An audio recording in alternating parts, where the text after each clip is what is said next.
امیدوارم که انشاءالله اون روزی که شماها در قدس نماز جماعت میکنید اون روز رو ببینید و ببینید دائما بودم فی القدس.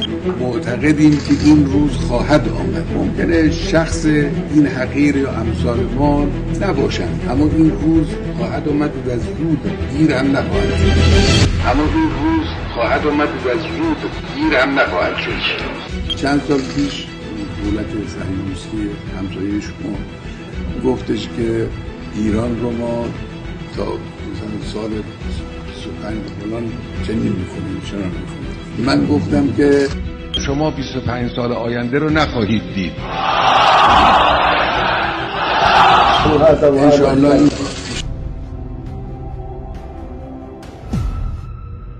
اینجا مرکز مقاومت است.